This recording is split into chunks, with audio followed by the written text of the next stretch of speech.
Find out how you can succeed at work after you survive the pandemic.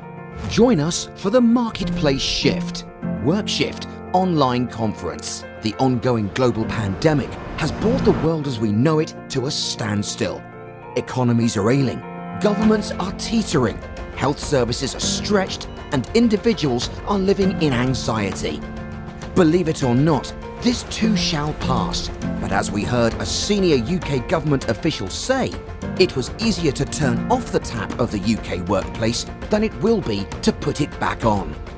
To put perspective on this season, we need to apply the words in 1 Chronicles 12:32, which says, "The men of Issachar had an understanding of the times and knew what Israel ought to do." The question is, what will our work-life reality be post this global pandemic? Will jobs exist the way they were packaged pre-COVID-19? Will work patterns remain the same? Will lifestyle balance be affected? Will some of us really have the jobs to go back to? Will some industries that employ millions still be viable post the pandemic? With this in mind, we need to put on our spiritual and strategic thinking caps so that we are not caught off guard and that life does not just pass us by. WorkShift brings you commentary, advice and know-how from industry and field experts that will give you better perspective and a distinctive advantage in the marketplace as we approach the new norm. Keynote speakers are Lord Michael Hastings, Leke Alder, Tonye Cole, Balaji Balogun, and our host Dr. Fola-Alade. Other field experts will cover the following sectors: oil and gas, finance and banking, telecoms, industry, media, energy and technology. Don't miss WorkShift from Tuesday the 5th to Thursday the 7th of May 2020, exclusively on the Liberty Church London's YouTube channel.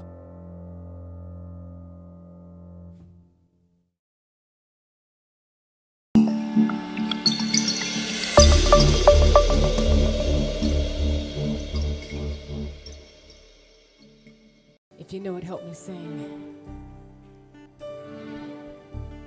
I got a question for you. Who taught the sun where to stand in the morning?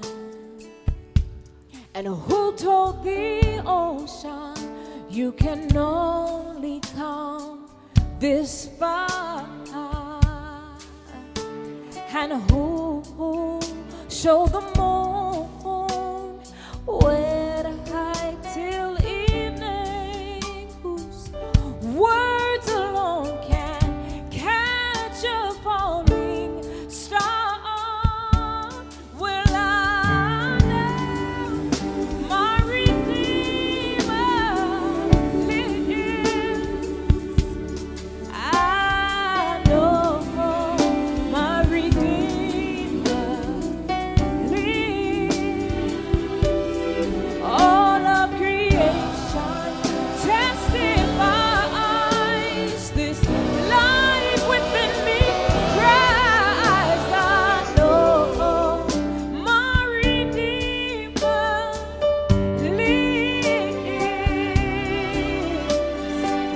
Oh yeah, the very same God that spins things in orbit.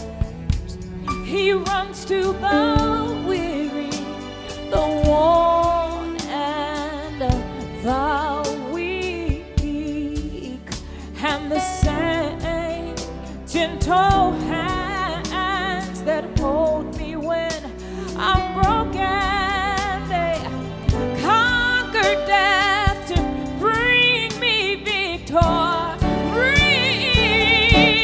Now I know my Redeemer, He lives. See, I know my Redeemer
2017. Because I know He holds my future. So life and life, it's worth the living just because He lives. And it makes me want to say, y'all, so how great is our God? Sing with me, how great is our God? And all will see how great is our God. Take it up, y'all. Take it up.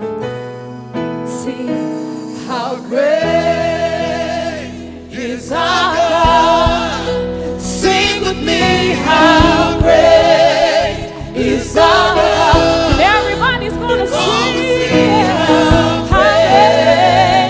How great is our God? The splendor of the King, the splendor of the King, yeah. The splendor of the King. He's clothed in majesty. Clothed in majesty. Let all the earth, let all the earth rejoice. Let all the earth rejoice. He wraps himself in light. Darkness tries to hide it. No chance of that. See, it trembles at his voice.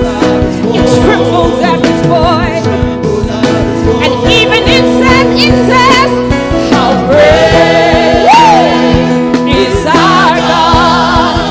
So sing with me, how great is our God. And all will see how great is our God. Name above all names, name above all names. He's the name above all names. And he's worthy of my praise, yeah. Worthy of my praise. So my heart's gonna sing, my heart's gonna sing, my heart will sing.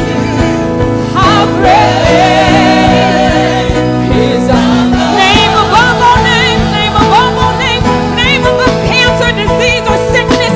He is the name above infertility, the name above lack.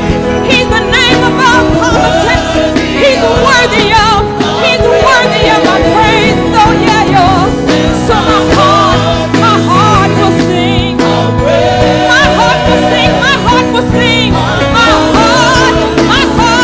My heart's gonna sing right here now in the little bit left of 2017. My heart's gonna sing. Woo!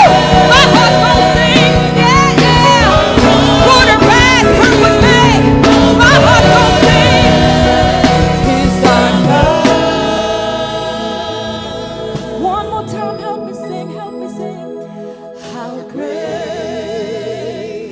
is our God. So sing with me. Sing with me.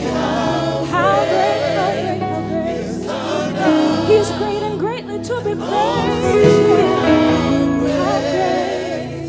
How great is our God.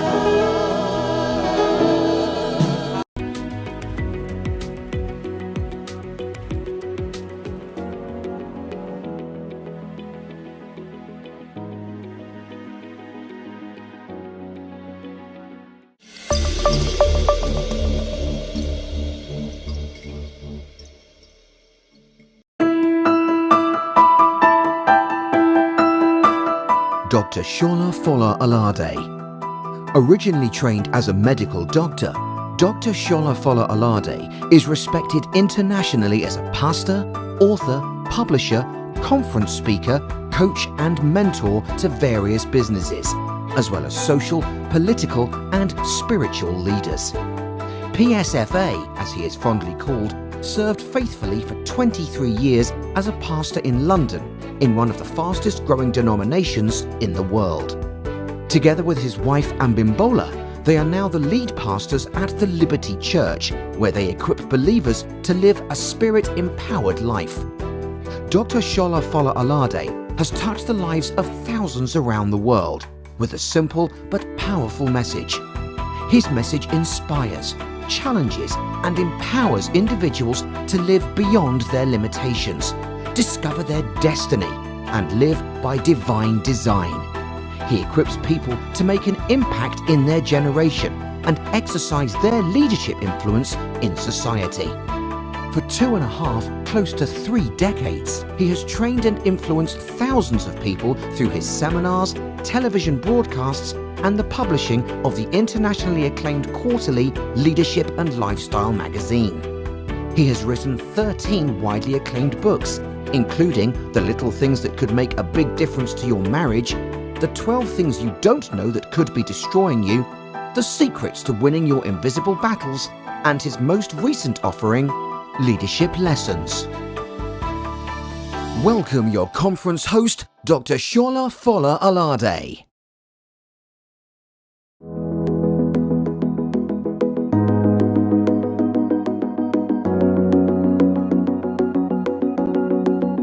Hello viewers, and welcome to the Marketplace Shift Conference. My name is Dr. Fola-Alade, and I'm the visionary pastor of the Liberty Church. And we have brought you this conference on the back of the fact that we're dealing with a very real and very virulent situation at this point in time. Unprecedented times, like people say, and it's going to, as it were, bring about diverse issues and challenges, not just health challenges, social and economic challenges. And I believe it's important to prepare ourselves for what is ahead. Learn to survive, but to learn to succeed in the midst of this particular crisis that we find ourselves.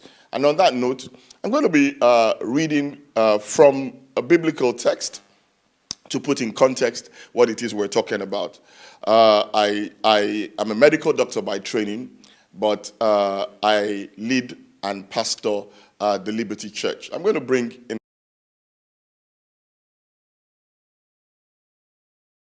in a sense, my skills from my various experiences in life. I also ran a business for a number of years. I still have a publishing business. And it's important to know that we don't live in a vacuum. We live as social beings and also economic beings. And as a result, I think it's important to address these social and economic issues that we're faced with today. So I'd ask you, if you have a Bible, to turn to 1 Chronicles 12:32. If not, just go ahead and flow with me. And essentially it says, of the sons of Issachar who had understanding of the times to know what Israel ought to do, their chiefs were 200, and all their brethren were at the command. What this particular text is essentially saying is that, it is important to be attuned with what is happening around us. It speaks concerning the tribe of Issachar, the men of Issachar. They were men of understanding. They were discerning. They understood the times they were in, and they took advantage of it by knowing what to do and doing it. I'm also going to look at a particular scripture in the book of Genesis, chapter 41, 33 to 36. And this is a text about a man called Joseph. And this is a man that also was attuned with the times, understood trends, and was able to read future trends, anticipate them, and prepare for them. And this essentially is the ethos of what it is we're going to be talking about today. And it says, now, therefore, let Pharaoh select a discerning and a wise man and set him over the land of Egypt. Let Pharaoh do this, and let him appoint officers over the land to collect 1/5 of the produce of the land of Egypt in the 7 plentiful years, and let them gather all the food of those good years that are coming, and store up grain under the authority of Pharaoh, and let them keep food in the cities, that the food shall be as a reserve for the land for the 70 years of famine, which shall be in the land of Egypt, that the land may not perish during the famine. So Genesis 41:37-41 says, so the advice was good in the eyes of Pharaoh and in the eyes of all his servants. And Pharaoh said to his servants, can we find such a one as this, a man in whom is the Spirit of God? And this is what we're hoping will be said concerning you in your field. Then Pharaoh said to Joseph, inasmuch as God has shown you all this, there is no one as discerning as wise as you. You shall be over my house, and all my people shall be ruled according to your word. I am praying that it shall be said concerning you that there's none as discerning and wise as you in your industry or in your organization, and then you'll be set over all. Let's bow our head for a short word of prayer. Father, Lord, we thank you as we open up this session. It is my prayer that you will enlighten us and give us direction for the coming weeks to months so that we can navigate it and not just survive but succeed at it. God bless you all, and welcome once again to the Marketplace Shift. And we're talking about succeeding at work after surviving the pandemic. And the reason why we're talking about succeeding at work after surviving the pandemic is because I am praying that you will not have to worry about surviving the pandemic, because you will. And so let us look at how we can navigate succeeding after the pandemic, because it is clear that the pandemic could last, they say, for up to 18 months to 2 years. Because the experts in the medical field said that it may take up to 18 months to 2 years to come up with a viable vaccine. And before then, you know, there are going to be various degrees of lockdown and social distancing measures. And the truth of the matter is that we may not be able to return to what we knew as normal until as much as 2 years. And we know what has happened to the economy so far in the last 2 months to 2.5 months. Not to talk of what will happen in the next few months to come. Many are afraid that they will lose their jobs. Many have already lost their jobs. And if you look at what's happening in the various parts of the world today, no country is exempt. Even the big nations of the world actually seem to be suffering even more than others. Individuals and organizations had plans for the year 2020, but things have changed significantly because of this massive disruption. I think one can say that the future of work has shifted. Not only is there a global shift, but there is a marketplace shift. The market has shifted. Many industries have shifted. Many jobs or work as we know it has shifted. I say that the future has been brought forward. Only a few months ago, January, I believe it was the 13th of January to be precise, I conducted a goal-setting seminar where we were planning the next 20 years and looking at preparing for the future and planning, you know, this particular year, 2020. And I went as far as looking at various industries over the time, comparing how at the beginning of the century, when we hit 2000, you know, I said that, you know, people were planning and in a sense, plotting and envisaging what the new century will bring. And I said, you know, 2020, yeah, if you think about it, in comparison with 2000, is only 20 years ago. And I said to them that 2040 can quickly creep upon us. And I remember at the time, you know, some many years ago, you had to walk into a bank to cash money or to pay money. Now you don't have to. There are ATMs and all of that. So things have shifted. And I went as far as saying that even churches will, in 20 years' time, may experience a major shift. And I said, and it was just speculative. And I said that, look, in 20 years' time, people may not have to go to church. that we may have to take church to people digitally. Little did I know that 20 years was going to be fast forwarded in 2 months. Here we are today. And so what does that mean? In my own simple conclusion, I would say the future has been accelerated. The future has been accelerated, which means that the future has been fast forwarded. It's almost like as though somebody pressed the fast forward button to bring 20 years in today.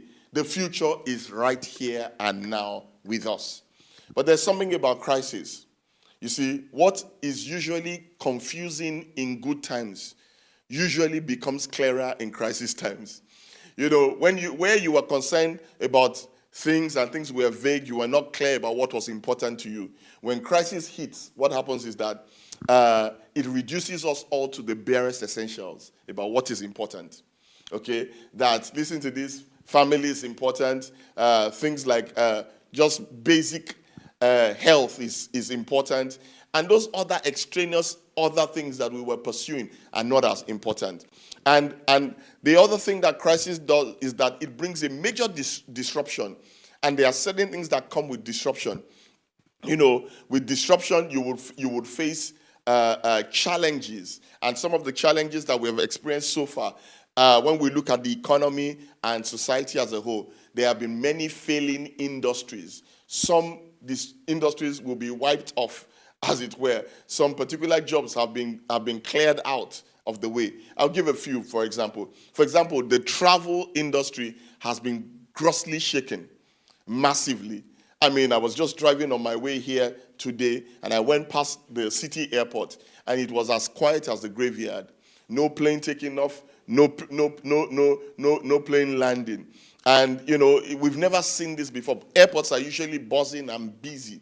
And, you know, airlines have shut down. They've had to let go of a lot of their staff. Hotels are vacant. Yeah?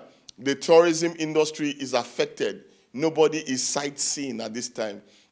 The leisure industry is greatly affected. You know, restaurants, pubs, and those kind of places where there's socializing, drinking, and feasting. All of that has been greatly affected. Strangely, the oil and gas industry, apart from the pandemic, has had a massive blow. And I will show you some things later on that how greatly it has been dented. And for a number of reasons, because right now, most people are home. And, you know, when you are home, you're not driving your cars, so you're not using your fuel. And then also planes, aviation fuel is not being used. So the prices of oil has plummeted. And then we also have real estate. Nobody is buying homes now. Everybody's sitting at home. Nobody is going out there to buy homes. So the real estate industry is affected. And guess what? Fashion too. There's nowhere to wear your nice clothes to. So even though many fashion and retail outlets are now having their prices because nobody is walking into stores anymore. And so when we talk about air travel in the United Kingdom, it was said that last week compared to the week before, air travel has come down by 93%. 93%. Wow. Which means for every 10 times that there was a flight last month or 2 months ago, you know, it's been reduced to just one flight. And those flights are mainly cargo flights or charter flights. British Airways is making 12,000 people redundant. That is 1 out of every 4 employees is being let go of. Boeing in America says they will cut 16,000 jobs. 16,000 jobs.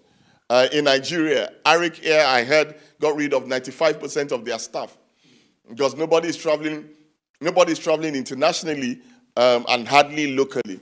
I mean, I hear that many financial institutions here in the UK and in the US and other major cities of the world are letting staff go. I heard that possibly that Goldman Sachs said they will get rid of half of their staff. And oil prices is such that, I mean, we're beginning to see and experience things that we never thought possible. Around 2014, I heard that the oil price could have gone up to as high as $110 dollar per barrel. 2015 to 2019, almost half to $60 per barrel. 2020, as at last week, came down to $21 per barrel because of oversupply and very little demand. I overheard a particular president, or was it a vice president, say that the oil price actually came down as much as $13 per barrel. I mean, these are extraordinary times. Major disruption in major industries that has brought, a serious failing of many industries. Also, the disruption has presented opportunities. That's the thing about this life. While some are going down, others are going up. And, it is my mission today and objective to open your eyes to, what the opportunities present so that you can also avoid what it is are the failings. And what does this mean for us? You see, as the leader of a church and one who has oversight over many people, I said, let us take the bull by the horns, because it is important that we deal and address these issues, because we don't want a welfare situation where thousands of our members are, queuing up for welfare and looking for handouts. Rather, let us prepare our members and prepare people for workfare so that they can prepare and reposition themselves in the new economy that is about to develop after this pandemic and even during the pandemic.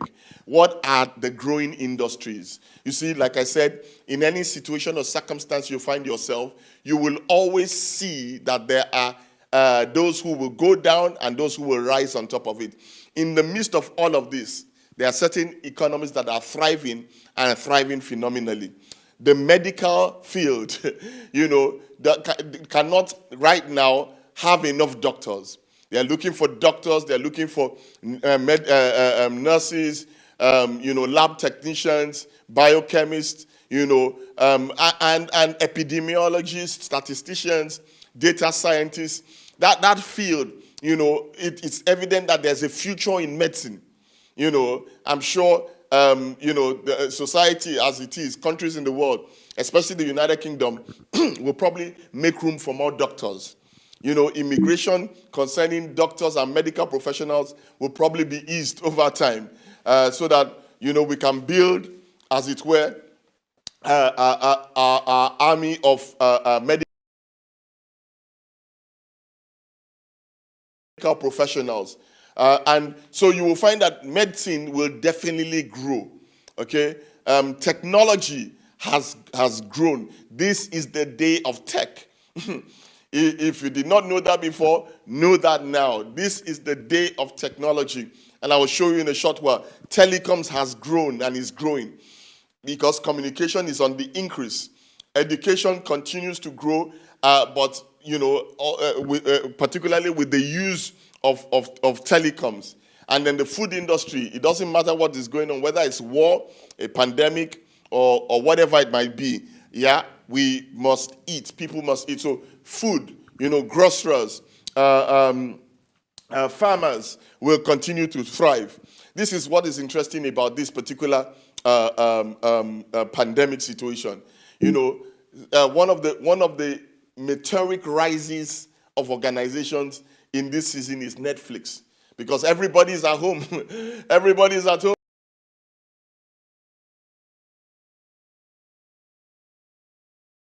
And we're all faced with a sit down at home situation, and Netflix has grown exponentially. Could you ever believe or have ever thought that there will come a time where Netflix will have a greater valuation than ExxonMobil?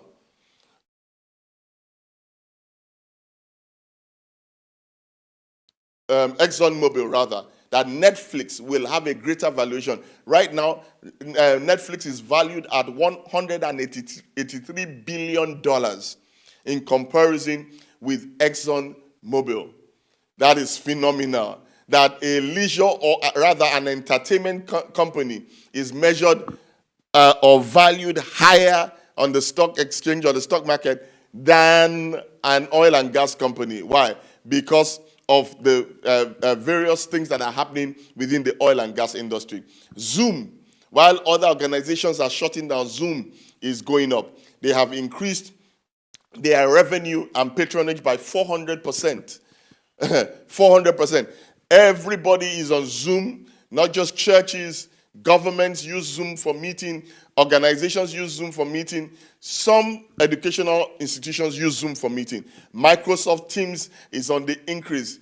The bigger organizations, governments, and educational facilities are using. My two sons are at home at university. One is doing his final year exams right now. Both of them use Microsoft Teams for their tutoring and their supervision and their lectures. Tutoring online is the future from what we're seeing. Even sixth form programs, eyes are open to interactive classes now. Now, what you're going to find in the next few years after the situation is that some people will not actually need to travel abroad for a master's anymore. Online courses will be on the increase. And, what am I trying to say? As we navigate this peculiar situation, it's important to note that what will this particular situation, what will it present us? And how will our work change? And you as a business person or a career professional, how can you reposition yourself? How can you prepare so that you can take advantage of the crest? Why? Because the likes of Zoom in this period are bringing, they are literally laughing all the way to the bank. How can you prepare and position yourself with a company or your consultancy so that you can be at the advantageous point where you are leveraging on the opportunities? Okay, so you'll find that disruption and innovation are the order of the day today. You have to be innovative. My son was telling me, that there's been an increase in the sale of home gyms. Why? Because nobody is going to general gyms anymore. You can't because of social distancing. So those, people who are very interested in keeping fit are buying home gym equipment. And it says you can't even buy them online, that the prices have skyrocketed because everybody is building a gym at home. I have a Peloton bike, but Peloton, is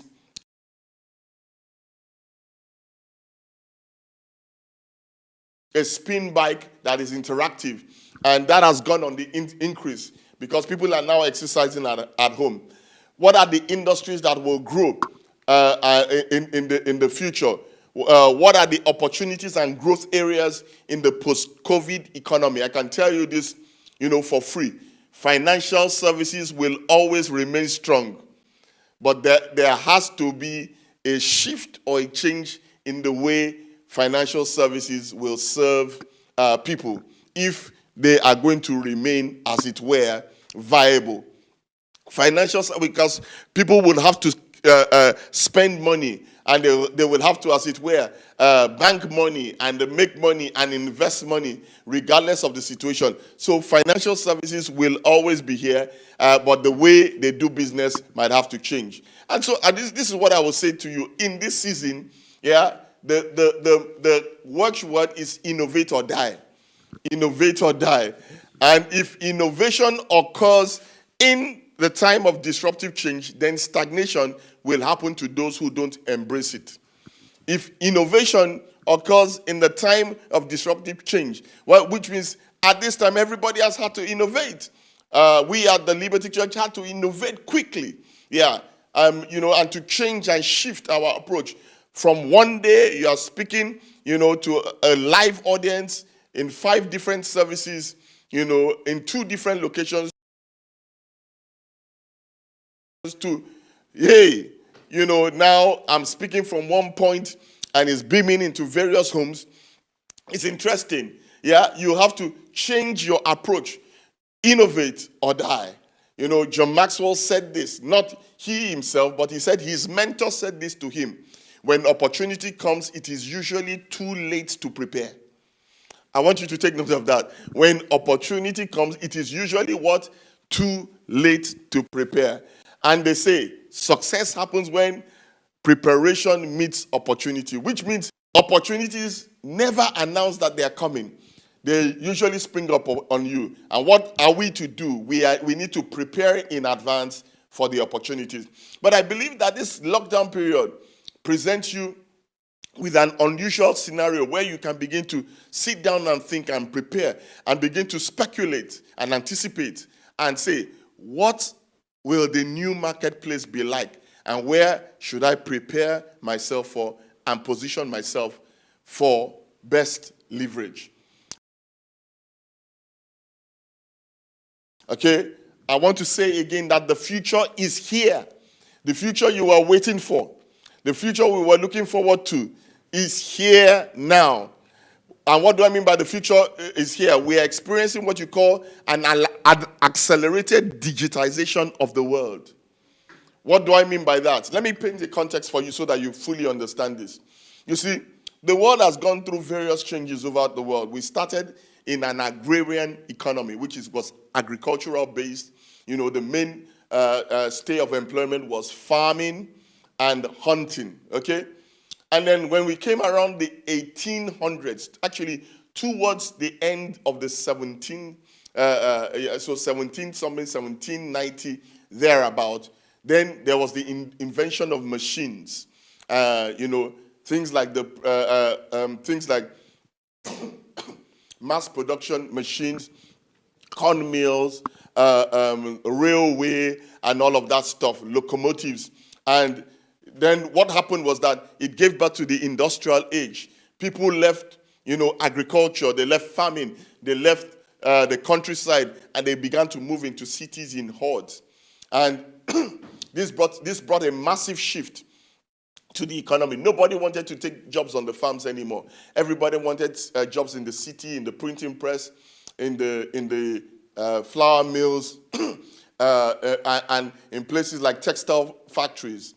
And so there was an overpopulation of cities.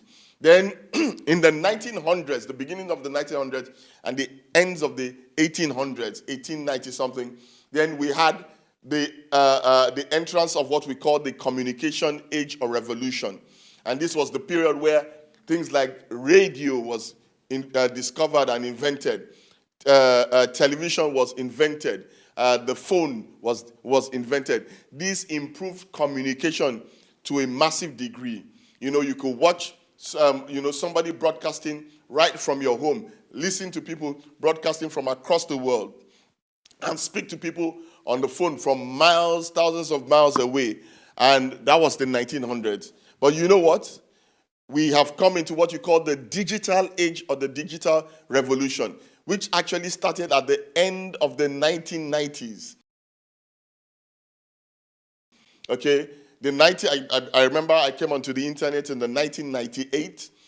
So the internet or the digital age started again. Have you noticed each of these revolution or ages usually start at the end of the century and then develops within the century? Now, in 2020, we have come to, in a sense, a massive acceleration of the entry of the digital age, where, most of the world was, partly analog and,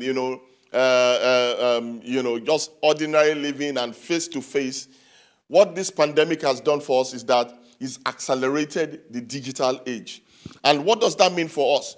All of this is not just information for information's sake. It's important to help you note and understand that we are in the age of digital transformation. This year has forced everybody to go digital. In the church world, from the church of 2, 3, 4, 5 people to the church of 50,000, 100,000, everybody had to go digital because of the pandemic and the lockdown. I'm in touch with people from various parts of the world, in the UK, the US, and Africa. Africa especially, even is still not fully caught up with the industrial age because they are not as developed in terms of machinery and things. But now they are being forced to leapfrog into the digital age. I mean, I spoke to somebody who is one of our speakers. She's the chief technology officer of one of the foremost and premier banks in the country of Nigeria. Africa's most populous nation. And she said her role has suddenly been leapfrogged. Why? Because all of a sudden, all the projects and things that they had has had to be fast-tracked. Why? Because of payment methods. Now, I mean, people apparently, I guess across the whole world, people are being discouraged to pay with cash. And so there are many things that have had to change. You know, she's going to talk about those things more in her session. And she said any bank that is not able to quickly institute those things, cashless payments and all of those kind of things, and digital transactions, online banking, when it used to be nice and fancy to have them, now in this particular time is a necessity. And so any bank that does not innovate and get into that digital space will lose market share. Yeah, why? Because people have to continue to transact. Governments have had to embrace digital transformation because we see that even our Prime Minister in his daily briefings, hey, it is the news, the media are not there physically. They're all coming by Zoom or other technological means. Churches, I was listening to somebody the other day. You know, he's part of one of the largest churches in Nigeria. And he said something. He said, look, that they have lost revenue. Why? Because, you know, even though thousands and thousands of people come to that church, because they are not able to meet physically, you know, they've been used to collecting offerings with basket. Now, you cannot give offerings by basket in this particular season that we are in. And he kept saying that he'd been telling the people in IT that they needed to, you know, devise means to ensure that people can give digitally. What am I saying to you guys? The future is here. The future is here. I remember at our church, I always used to encourage people that, okay, we have various forms of giving, you know, but, you know, try to digitize your giving, you know, by Ping It or PayPal or something or the other. And then it was a nice option to have. Yeah. But now it is the only option. It is the only option. Everybody has been forced into the digital age. Everybody. Yeah. And listen to this, which makes it very interesting because Africa, like I said, is still struggling to catch up with the industrial age. But the digital age is upon every one of us. Yeah. Whole industries will be wiped out. You see, when I look at Africa, I look at places like Kenya, I look at places like Senegal. You know, what's going to happen to the nut or the fruit seller on the side of the road? Yeah. So what's going to happen is that they seem like big problems, but they are big opportunities. Because I remember, I'll show you in a short while, that there's a man called Mo Ibrahim. Yeah, he used to work with British Telecom. He resigned his job at British Telecom to set up his own telecoms company. And his colleagues were asking him, why would you do that? He said, the opportunities in Africa. I said, what do you mean opportunities? He said, there are 900 million people, close to 1 billion people. And then he said, he gave some measly number. I don't know what it was at the time. Maybe less than 30 million people had phones. And what he was saying is that he is going to, you know, innovate and he was going to go and sell phones to the 900 million people. And so what seemed like a problem was actually a massive opportunity. Africa is probably going to be the biggest market that you can have at this time because there's a lot of room for growth. But not just Africa. Everywhere in the world now, because you'll be amazed on what this pandemic has shown us is that many of us are actually behind digitally. Yes, and so it is time for people to upgrade. Universities have had to upgrade digital learning. It used to be an option. Churches have to invest in tech. And you will get to hear later that, concerning banks, but churches, even post-COVID, in the next few weeks, things may, loosen up a bit. But you know what? I don't know that they would open up the churches. And eventually, when they open up the churches, there will have to be social distancing measures. And so there will be a new definition, most likely, of church services: larger spacing and reduced numbers. And we have to find a way to navigate that space. All of these things bring new realities to every single one of us. And what this pandemic is showing is that, hey, you have to put your thinking cap on. If not, the train will leave you at the station. In fact, it's left already. All right. And, when you look at the world has become globalized, which means it used to be, a massive place that was distant and disconnected. But the world has become a global village. And why or how did the world become a global village? By travel and communication. The fact that you can get on a plane here and get to New York in 6 hours instead of 3 weeks by ship. The fact that you can get on a plane here in the UK and arrive in Lagos, Nigeria in 6 hours, globalizes the world or helps globalize. Communication, the fact that you can watch on iPhone your family in any part of the world, it made the world smaller. But let me say something. The globalization factors have been accelerated. COVID went from Wuhan to the corners of the world in a few weeks. Why? Because of travel. Yeah. And so what is happening here is that we talk about the Spanish flu of 1918, but it did not move that fast because travel was not that fast. And so what the world has changed, and we need to understand what this new world is like so that we will understand the new place of work, that it indeed has to become a transformed working life. I spoke with an oil and gas, a CEO or managing director of a major oil and gas multinational company, and he not in Nigeria, but is the MD for the whole of the country. And I asked him the questions about how this pandemic has affected his organization and the way they work. And this is what he said. He says, this pandemic will change people's appreciation for risk and preparation.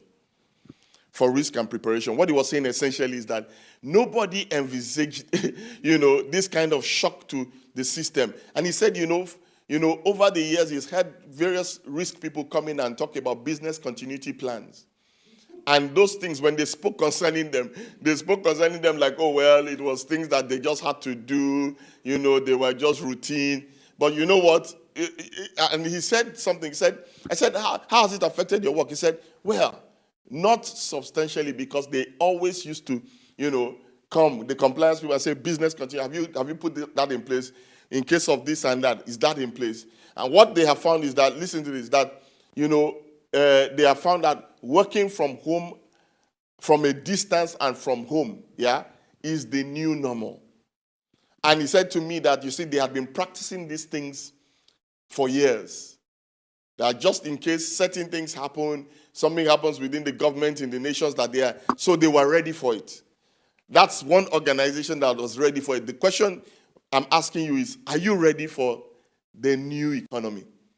Are you ready for the new normal?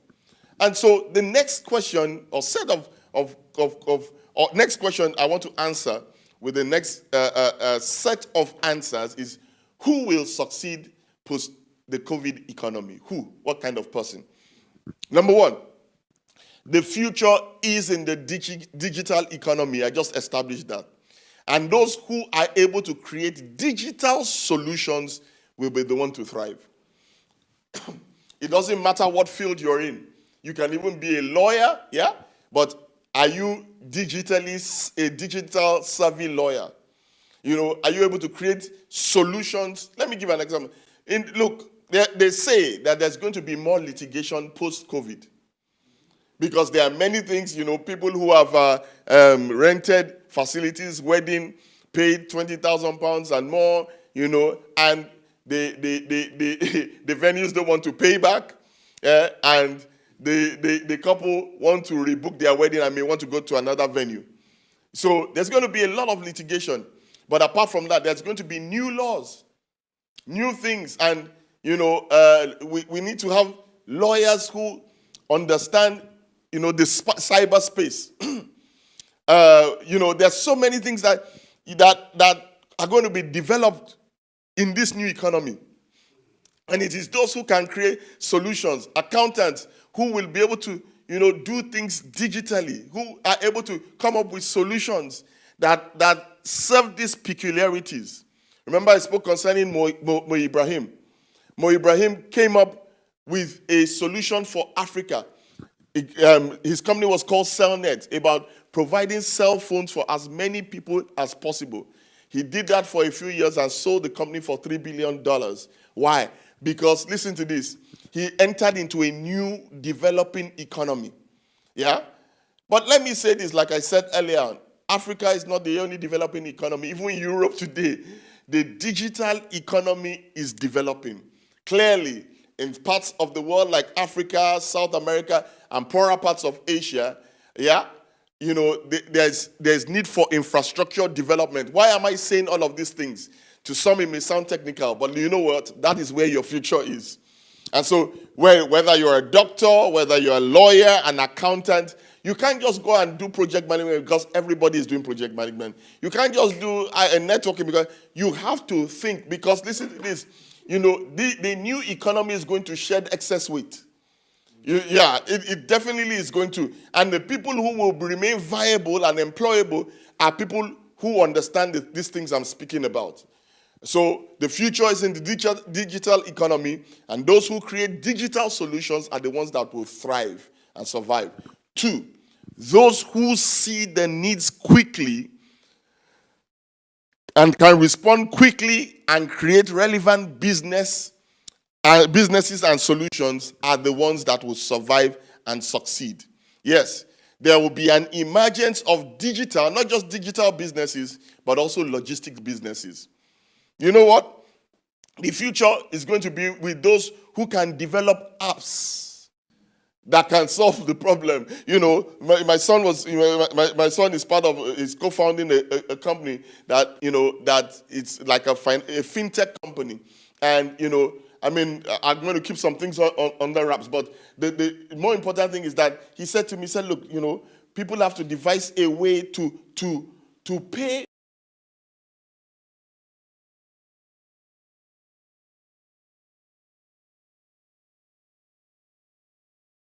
for goods.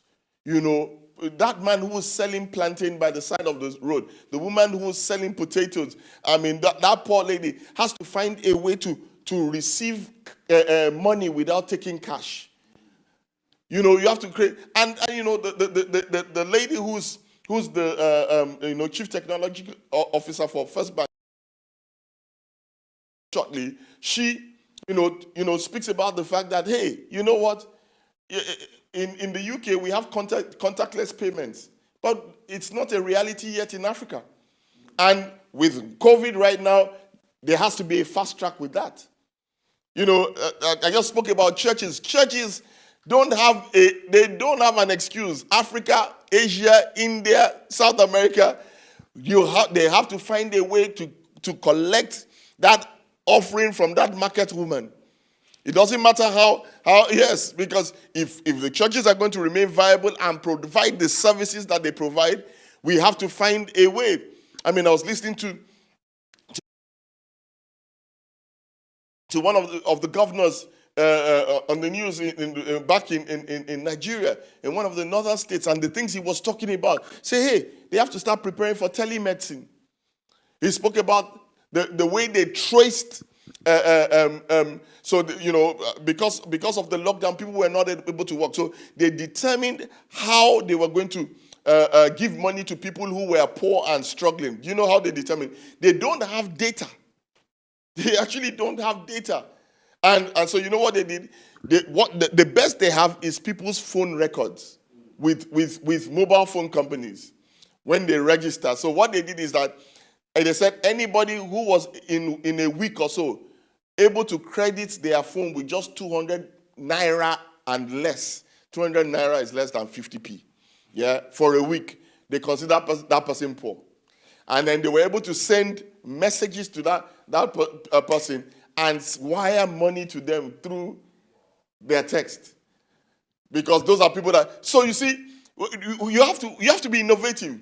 That's a government serving its people. They have to think outside of the box on how they can reach people and respond quickly.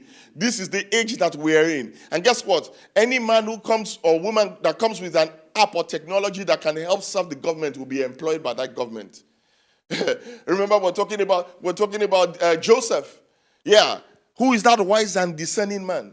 You know, this is not about what degree and what university you came from. It's what solution do you have? There will also be emergence of logistic businesses, you know, because regardless of what you order, food still has to be delivered. I mean, this governor was also speaking about, you know, hey, that they're encouraging grocery businesses, you know, to start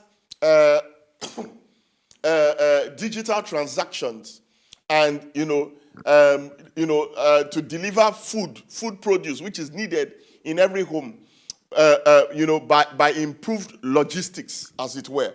So listen to this. If you're thinking of going into business, don't just think of a digital business, a new app, some new technology. Hey, there's going to be a need for transportation of food. There's going to be a need of transportation of things. Amazon is doing great, phenomenal now. Why? In fact, they had to employ so many thousand people. Why?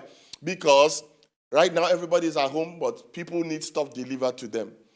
You know, in recent times, many supermarkets and grocery stores here in the United Kingdom, you know, went online. Tesco's online, Waitrose online, and, you know, now it's a necessity. It's a big necessity. And we're going to see more of that. Number 3, only organizations that adapt and innovate will survive. You know, the banker was telling me as well. She said, you know, that there was one time just a few weeks ago where everything was paper trail. You have to approve a thing. You have to pass a file and paper. She said there's no paper to pass now. And that now everything has been fast-tracked by digital approval. So they've now seen that there is no need for paper. And all of those red tape matters are going. Contactless payment is now being sought after. You know, online grocery delivery, logistics. Number 4, e-services are going to be in demand. E-services of all types. And what that means, like I said, lawyers, firms, education, training, everything is e. Yeah? Medicine is e-medicine by Zoom. Yeah, everything is going to be e-services. But you know what that presents? The reason why I'm mentioning this is that, you see, if everybody is going digital, you know what that means? We all need increased bandwidth, Wi-Fi. I mean, just over this pandemic, you would have witnessed most people were bored and they now all went on Instagram Live. I do an Instagram Live session, 7 p.m. every day.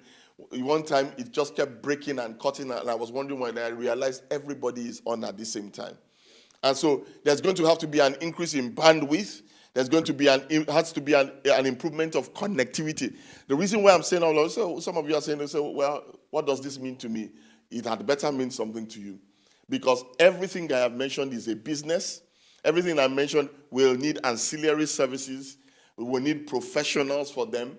And so when you're going to study law, you had better go and study cyber law and things related to that. Your accounting had better be that way acquainted. And various other things. Whatever you are doing right now, make sure it has a digital element to it. And then there's also going to be a need for data. You know, because clearly, if we are not having paper anymore, everything is going to be stored online in the iCloud. So there's also a market for digital storage, yeah, and so cloud technology is going to be big. Listen to this: all these various things I'm talking about are the opportunities that are going to be created in this new economy. Are you looking to go into business? Open your eyes, study these areas, and begin to prepare for it. Only employees who can reskill and respond quickly will survive. People can work remotely now and still work effectively. That's what one lady, a lady who's the head of a media organization was telling me. Said, look, we have discovered that we don't need this many people anymore. Why? Because people don't have to come in and people can work at home. And you know what is going to happen? That means there's going to be a greater requirement for flexi staff than permanent staff. Yeah, because hey, they don't need that many bodies in the building anymore. People will need to upskill themselves to remain relevant. And this brings me to the last part of my message, which is how then. So I just highlighted for you who can survive this new economy. I'm saying how can we succeed in this post-COVID economy? Many years ago, 1998, so that's how many years? 22 years to be precise. I did an MBA, and one of the things I learned in my strategy class is that strategy is essentially reduced to competence, where competence meets opportunity. Where your core competence meets opportunity. Yeah, that is essentially strategy, which is, what is competence? What are our capabilities as an organization or as an individual? So, for me, my strategy will have to be, what are my competencies? I'm a medical doctor, yeah? I also have design abilities. Okay, so I was able to, as a result of that, set up a publishing company because there are publishing and printing needs and opportunities. But also, I'm a communicator, apart from being a pastor. What does that mean? It means, listen to this, every single person, yeah, when you enter into the job market, you must always think, what are my core competencies? And what are the opportunities in the marketplace? And how can my competencies fit those needs? Don't say, I'm an accountant, I trained as a lawyer, and I do this, and I will always be this. No, think competencies and think opportunities. What are the opportunities? The opportunities are the needs that present themselves. And let me put it simply, there are some needs that will never change. They are essentials. The need for food. People will always need to eat. And so, it doesn't matter what you learned in university. If you can get into farming or whatever, there will always be a need for food. There would also be a need for health, like we see. Health, we can see, is a premium, and right now it's going to increase. And so people who go, when you're speaking to your children, who go into health-related degrees, especially digital health now, yeah, are people who are going to succeed and prosper. Power will always be a need. Yeah, power. Communication, like we see, especially in times like this. And the interesting thing is that, would there be other pandemics? From the way I'm looking at it, there's going to be a likelihood. Because the same virus that jumped from one animal to others, there are other animals around and there are other viruses. And within a space of 5 to 10 years, and this is why, this is not to scare anybody, it's for us to prepare for it, for this kind of life. And guess what? Not just pandemics by chance of virus infection. What is should be worrying and we must prepare for is now rogue states and terrorists have found that you don't have to wear a bomb and kill yourself to shut down a nation. All you need is release viruses. And so there will definitely be an increase of biological warfare and creation of this kind of thing. So what it is not to make us scared, but to prepare. To prepare. And this speaks of security. So security is very much needed. And when we say security, physical security and cyber security. Because not only do you have biological viruses, you also now have technology or cyber viruses. And then my last point is, what are the 3 things you need to do to succeed in this economy? Based on competence and opportunities, I'm going to share very quickly 3 things. Number 1, reinvent yourself or reinvent your business. And when I say reinvent, they would say you could also call it re-innovate. Okay? And what does it mean to reinvent? It is that you have this competence. I give an example. Right now, alcohol companies that make beverages, they are not selling as much through pubs and restaurants anymore. So what are they doing? Their core competence is the production of alcohol. They realize there's a need or opportunity out there. There are not enough hand sanitizers. So what are they doing? They have now channeled their alcohol that they would have used in drinking alcohol to making alcohol for hand sanitizers because of the demand. That's the way you want to think. That means they reinvented their capability to satisfy a need. Do you know right now there's not enough face masks in the world. So what's happening? Tailors and fashion designers. I was speaking with a lady who's a very big fashion designer in Lagos, and I said, "How are you guys?" They said, "There's not been any business for the last 2 months." And then I said, "So what are you?" He said, they used to sell clothes for as much as 50,000, 100,000 naira, which is about 100 pounds, 200 pounds.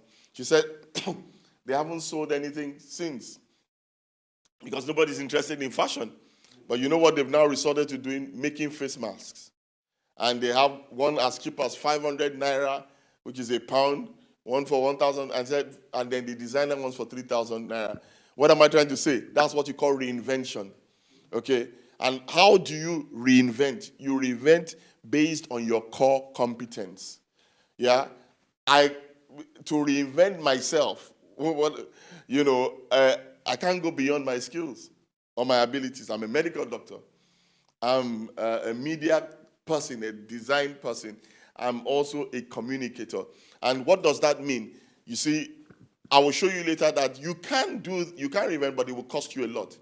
And so, what are the core competencies? So, Honda, the car, the organization Honda is into engines, and so by reason of they can reinvent from a car company to making motorbikes, and like many car companies have done, you can reinvent to create ventilators. Yeah, and that's the need at the moment. They can reinvent to make lawnmowers. Yeah, but they cannot reinvent to make mobile phones. Yeah, I mean, what I'm saying is reinvention has to do with something that is close to your abilities, or it will cost you a lot of money. Canon, on another note, their area of competence, research and development is in optics, imaging. So they are good at making cameras, copiers, and scanners. They can't make lawnmowers. If not, they will change their whole. So that's number one, reinvent. And when we're talking about individuals and vocations, yeah, you cannot reinvent too much outside of the area of your competence. If you do, you will lose time and energy. Number two, in this post-pandemic economy, you have to learn to reskill. The people who will survive and succeed in this new economy are the people who will develop digital skills. Yeah, and the people who will not make it are the people who have not upskilled. And so, just at this point in time, while you are home, make sure you are skilling up, upskilling. And then, like I said earlier, when we talk about reskilling, you can also develop new competencies altogether. What does that mean? But that's a lot of hard work and time and money and energy. I know a lady who, graduated from university in the humanities, something like sociology, psychology. But you know what? She went back to university for 3 years to study pharmacy. You see, you can do that. And in this new economy that is tending towards health, that's a good place to go. But again, it takes time. It takes money. Okay? And then the last point is to reposition oneself. What does it mean to reposition? Repositioning, reinventing has to do with, your infrastructure, your competencies. Reskilling has to do with the development of or adding new learning, as it were. Reposition is a softer skill. It's about how you position yourself in the market. I end with these two examples. Blockbuster died. died because it failed to reposition itself.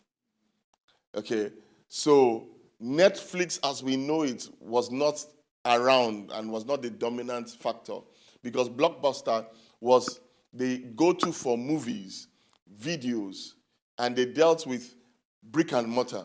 You had to go in and buy, rent a DVD.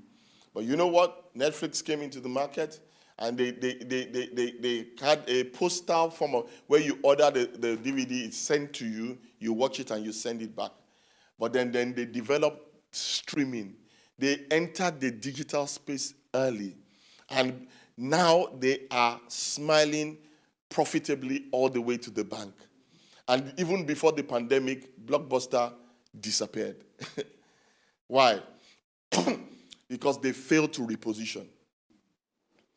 Like I said earlier, Tesco, online, Waitrose, all of those companies that went digital are the ones that became profitable. At Christmas, most people don't go out anymore. They do their shopping online. And what we're saying is that companies this is not about reinvention. This is not about reskilling. It's about repositioning the company. And I'm not talking about the brand. Repositioning the company from physical bricks and mortar sales to moving into the new space to take advantage. You know, many of us have heard about the story of companies that failed to reposition. In America, the American railway companies were the biggest transporters at the time. And then all of a sudden, with air travel, they failed to be able to position themselves as, if you ask them what kind of company are you, they will say they're a railway company. But that is a failure in positioning. What they should say is that we are a transportation company.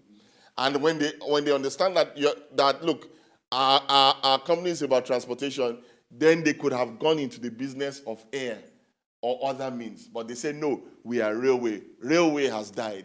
Now, that company is dead. What am I trying to say to you? In this time, in this pandemic, you have to learn to reinvent based on your competence, reskill even within that particular sphere, and then reposition yourself for the right market or that space. I say, there is no point working harder at the wrong thing. There's no point working harder at brick and mortar bookstores because Amazon has taken over. The bookstores that don't reposition themselves are over. I end with this, and I say this to you personally. You either evolve, that is, adapt, or you become extinct. God bless you as you take advantage of the new economy. I see you shifting in the marketplace for the best. Emerge stronger, bigger, and better in your field. God bless you.